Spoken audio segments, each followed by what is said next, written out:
Jewish story. This week's story from the Holocaust is taken from the book Staying Human Through the Holocaust, written by Terez Mozes. The most memorable of all the events in our lives at that time was on July 23rd, the day when we heard news that an attempt had been made on Hitler's life. I do not know who brought the news or how it reached the camp, but it spread like lightning. Unfortunately, the attempt failed. We discussed the news in whispers. The attempt had been put in motion by army generals. There were many dead. Hitler only sustained minor injuries.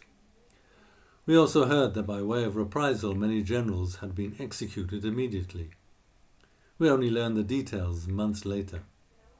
Colonel Klaus von Stauffenberg had placed the bomb in Hitler's general headquarters at Rastenburg. Of the 25 people present, Hitler's stenographer died instantly and many generals were fatally wounded. After the failed conspiracy, many thousands were arrested, of whom over 5,000 were executed. We tried to imagine what would have happened to us and to the German nation if the attempt had succeeded.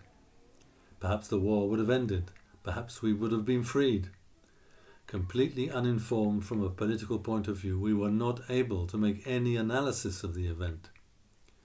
While we regretted that the attempt had not succeeded, we were glad that it had been made and glad that organized resistance was still possible in spite of the awful terror instituted by the SS and the SD. All this made public the existence of a deep internal conflict within the German command, a fact that was itself sufficient to fill us with joy. Another tragic event in camp life followed. They sought out and discovered all the children under age 14. 16 children who were under the age limit in the Riga ghetto had miraculously escaped their death sentences. Over the years they had been hidden in different places in the camp, and even in the workshops. They had been moved constantly and secretly fed. These children, who never saw the light of day, had lived under permanent dread, for they knew that once they were discovered, it would be the end. News of their existence somehow reached the SS, and when selections became methodical and regular, they ordered the surrender of the children. Several dozen armed SS soldiers with barking dogs began combing the camp grounds in all directions. When they began heading for the electrical station, I felt that the fate of the children hidden there was sealed. And indeed, a group emerged shortly, led by a sickly boy of about 15 with head held high and blinking eyes. His face showed that he knew very well what awaited him, and that there would be no point in trying to change the verdict.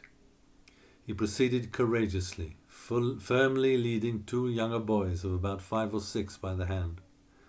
The boys were constantly looking behind at the soldiers. They were crying, wailing, kneeling down and pleading. It was a heartbreaking scene. For a few minutes I watched those children, frightened and condemned to death, followed by the dogs, sniffing and barking, with their tongues hanging out, and the detached, merciless SS men. The voices and the expressions on the faces of these unfortunate children are imprinted on my memory forever. Please pass on this story.